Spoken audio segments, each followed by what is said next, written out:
Добар ви ден, почитувани гледачи. Добродојавте во уште една емисија. Денес сакам да зборувам за лековитоста на капината. Сите знаеме за плодот на капината, сите знаеме колку е лековит плодот на капината.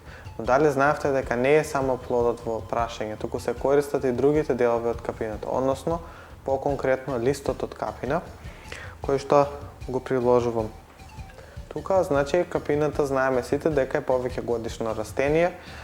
Пред се морам да напоменам дека зборуваме за дивата капина, односно зборуваме за капина која што расте во дивината, не она која што се култивира, односно која што се сади. И затоа она која што расте во природа, значи полековит отколку она која што отгледуваме во градините. Значи капината е повеќе годишно растение, кое што доста боцливо, значи расте насекаде, претежно преферира посуви места, може да се најде значи насекаде, расте насекаде, се карактеризира со тоа што значи незините листови се на предната страна се зелени, додека пак кога ќе се завртат, значи на задната страна се бели и обложени се со мов. Како што реков, се користи листот од капината и тоа е многу добар лек за многу заболувања, поради тоа што значи во незиниот хемиски состав, односно во листот од капина може да се најдат многу компоненти од кои што изобилува значи со флавоноиди, изобилува со органски киселини, изобилува со танини, со витамин С и така натаму, значи има доста добар хемиски состав, а со тоа всушност гледајќи можеме да утврдиме дека всушност капината пред се листот од капина значи делува како антивоспалителен, има антивоспалителен ефект, потоа има диуретичен ефект со тоа што го зголемува мокрењето и секако има ефект со тоа што го подига и зацврстува имунитетот, односно самиот организам. Пред се морам да напоменам дека листот од капина е изварен за лекување на најразлични проблеми со устата, значи од кои што пред се коренот, конкретно корен варен во оцет, користен во период од 7 до 10 дена, значи се употребува за јакнење на непцата, за крвави непци и слично. Потоа се користи листот од капина, значи се користи за жабуркање, односно се користи за плакнење на устата кај проблеми со грлото, поготово болки во грлото, поготово афти во устата, потоа најразлични ранички во устата. Од листот од капина нема да сгрешите доколку го користите, може да се користи значи во комбинација со жалфија за уште подобар ефект, или пак можете во самиот чај од капина да капнете неколку капки прополис и на тој начин всушност да правите испирање на самата уста. За оние кои што имаат проблеми со забоболка, исто така листот од капина е изварен лек за лекување на истото. Покри тоа, значи што се користи за најразлични воспалителни процеси на устата, се користи за, како што реков, за болки во грлото, се користи при кашлица, многу добар лек за лекување на кашлица, со тоа што може после 2 до 3 шолји, значи кашлицата да запре.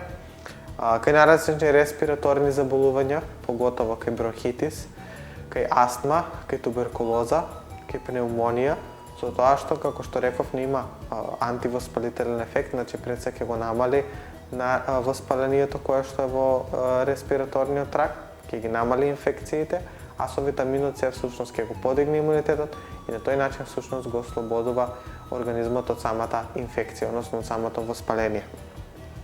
Потоа, покри тоа, значи што има исто така делување на респираторниот тракт, односно покри тоа што се користи за респираторни заболувања, се користи и кај уринарни патишта, односно заболување на уринарниот тракт. Што лекува значи на уринарниот тракт? Пред се морам да напоменам дека ова е билка број 1 за лекување на камења и песок во бубрезите. Морам да напоменам дека за лекување на камења значи се користи стеблото, иако може да го користите листот, со листот ќе имате друг ефект, значи ќе објаснам подоцна зошто и како, но морам да напоменам дека се користи значи за лекување на камења и песок во бубрези, потоа за лекување на болно мокрење, за лекување на проблеми со простата, проширена простата, воспалена простата, за намалување на високиот крвен притисок и изварена билка со тоа што ги стимулира бубрезите, со тоа што се лачи поголемо количество на мокрача. Потоа, се користи за најразлични отоци во организмот, односно кога имаме вишок вода, а со тоа всушност помага при слабење, значи листот од капина може да се користи и при слабење.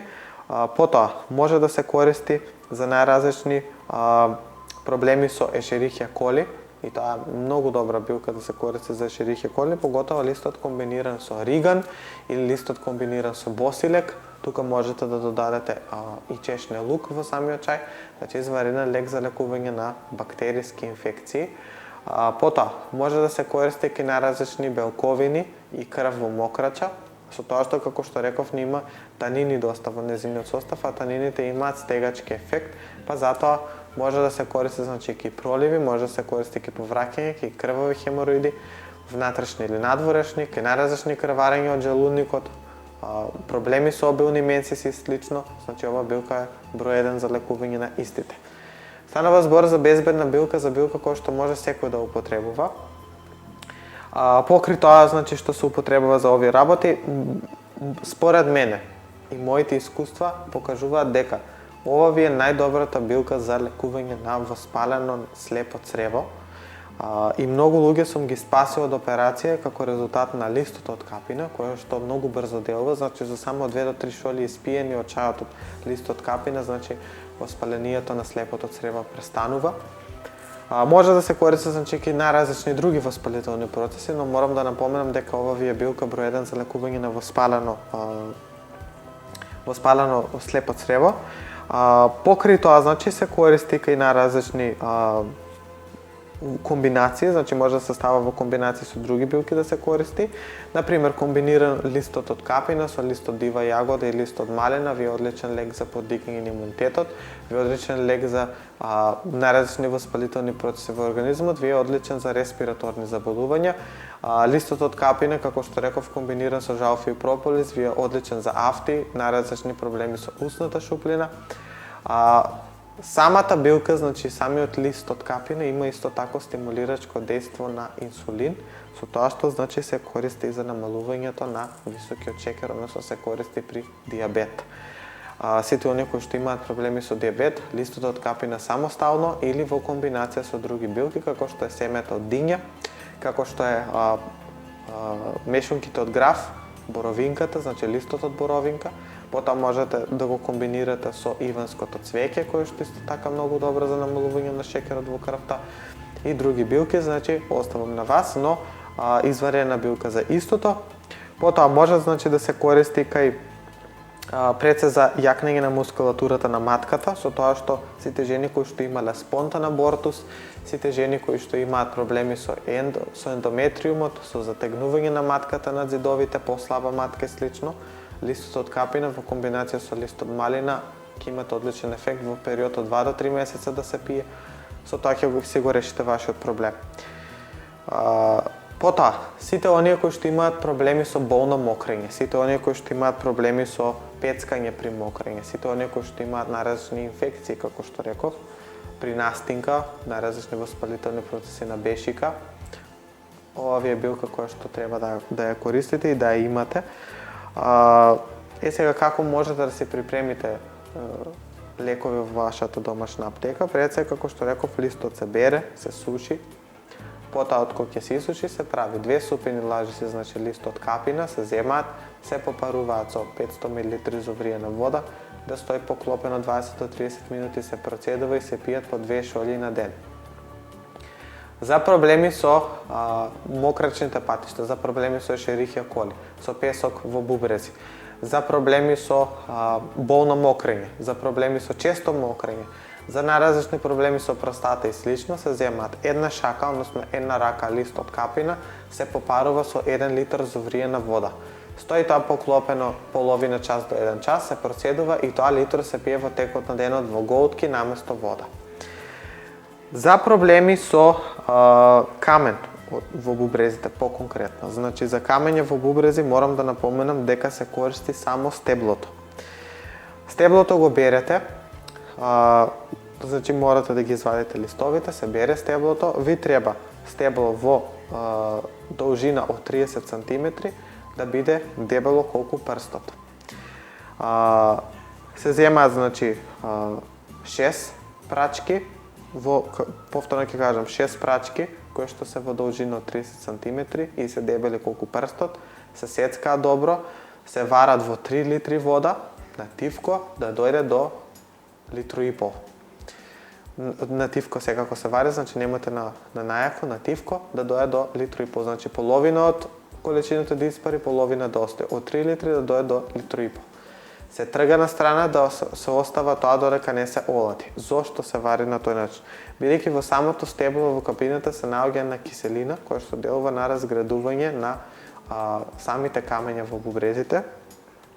Со тоа што значи после се пие оваа количина, значи тоа кило и пол се пие во период од 10 до 15 минути максимум, бидејќи на тој начин ќе дојде поголем прилив на течност во бубрезите и на тој начин всушност ќе делува побрзо. Би било пожелно во текот на денот, значи да пешачите, да шетате и секако доколку имате потреба, значи после 3 дена се продолжува третманот, односно го продолжувате се до самото топење на камењата. Во случај на песок, значи може и после првото пиење да се прочистат комплетно бубрезите и да се ослободите од песокот. Во комбинација може да се користи, значи во комбинација со други билки, може да пијат и деца да користат, значи листот од капина е доста безбедна, може секој да употребува, евентуално морам да напоменам дека за бремени и за долки не смеат да пијат, другите сите можат да ја пијат слободно. Се надевам дека ќе имате оваа билка, дека ќе ја користите. Секако препорачувам да имате, морате да имате, бидејќи навистина е лековита, наберете ја, имајте ја и сушете ја и секако употребувајте. Ви благодарам за вашата присутност. Ви посакувам да бидете во добро здравје и се гледаме во наредна емисија. Поздрав!